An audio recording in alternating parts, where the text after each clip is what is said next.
हरिओम. पसायदान. योगदास श्री जयगणेश जोशी यांनी केलेले निरूपण. प्रवचन क्रमांक 14. पसायदान. ओवी तिसरी, भाग 2. दुरितांचे तिमिर जाओ, विश्व स्वधर्म सूर्ये पाहो, जो जे वांछील तो ते लाहो, प्राणिजात.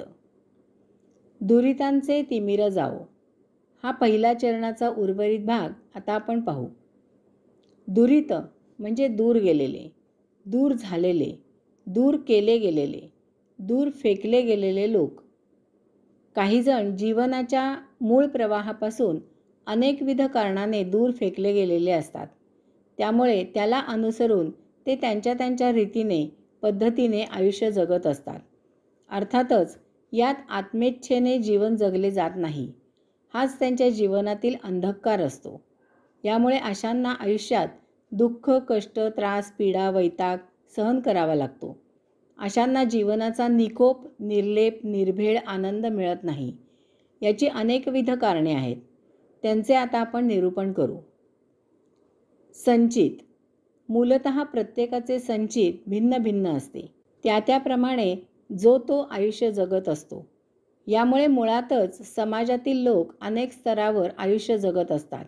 कोठे काही कसली कमतरता नसते. तरीही स्वभावतःच प्रत्येकजण इतरांशी तुलना करत असतो. यामुळे प्रत्येकजण भिन्न प्रकारे विचार करत असतो. या वैचारिकतेला मन भरकटवते. या सर्वांचा परिणाम म्हणजेच संचित संपवण्यास योग्य असे आत्मेच्छेने एक चाकोरीबद्ध जीवन जगले जात नाही. हाच यांच्या जीवनातील अंधकार असतो. काहीजण जन्मतःच विकलांग असतात किंवा आयुष्य जगत असताना अपघाताने विकलांग होतात. यात संचिताचा दुर्दैवी भाग असतो.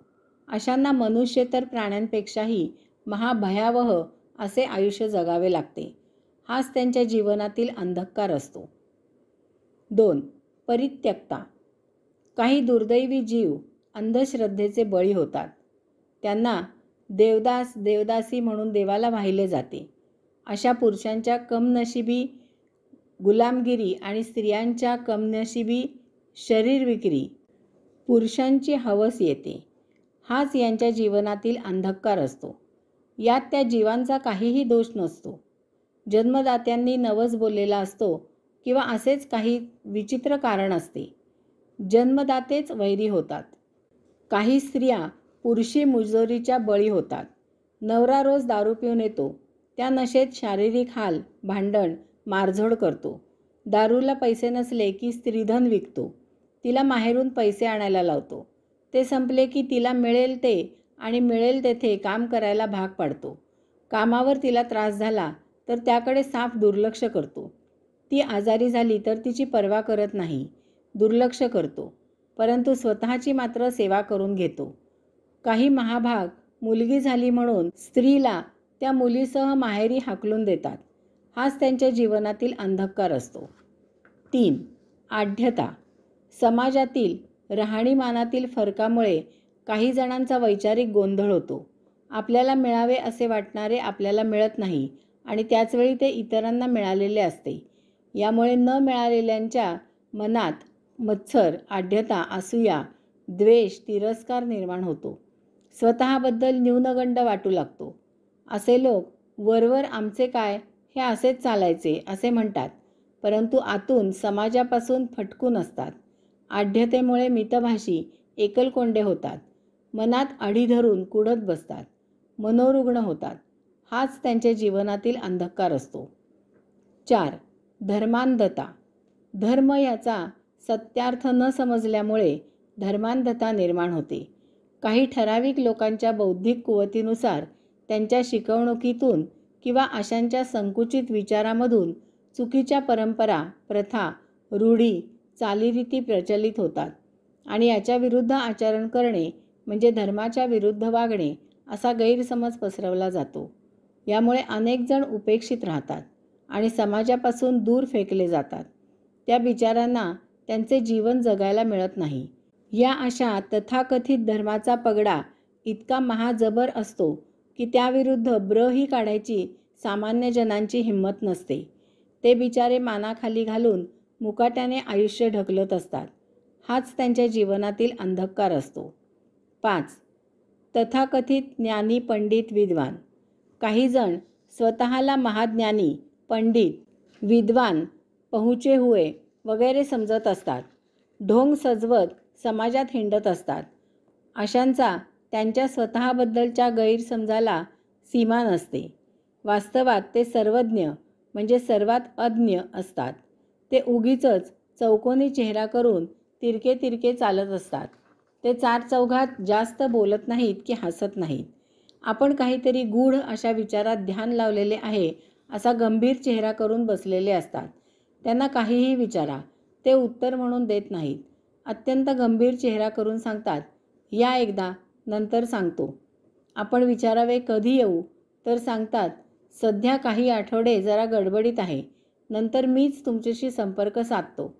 शेवटच्या घटिकेपर्यंत ते त्यांचे नंतर उगवत नाही. माझे श्री शिवसूत्रांचे पुस्तक वाचून माझ्याकडे एक महिला ते समजावून घेण्यासाठी काही आठवडे येत होत्या. त्यांनी मला सांगितले की पुण्यातील ते अमुक संस्कृत पंडित अध्यात्म विषयातील तज्ज्ञ आहेत. त्यांना आम्ही गेले 4-5 महिने श्री शिवसूत्रे समजावून घेण्यासाठी संपर्क साधत होतो, परंतु ते आम्हाला वेळ देऊ शकले नाहीत. त्यांच्या आढ्यात नाही तर पोहऱ्यात काय येणार? त्या महिलांना असे सांगण्याचा मोह मी टाळला. असे हे तथाकथित ज्ञानी, पंडित, विद्वान, पहुँचे हुए वगैरे त्यांची ती विद्वत्ता जपण्याच्या नादात जीवनापासून दूर फेकले जातात. त्यांचा स्वतःबद्दलचा गैरसमजच त्यांच्या अधोगतीला कारण होतो. हाच याच्या जीवनातील अंधकार असतो. श्री ज्ञानेश्वर माऊली म्हणतात, परमात्म्या अशा दुटप्पी स्वभावाच्या व्यक्तींच्या जीवनामधून त्यांच्या अशा या स्वार्थी, विघ्नसंतोषी स्वभावाचा अंधकार नष्ट होऊ दे.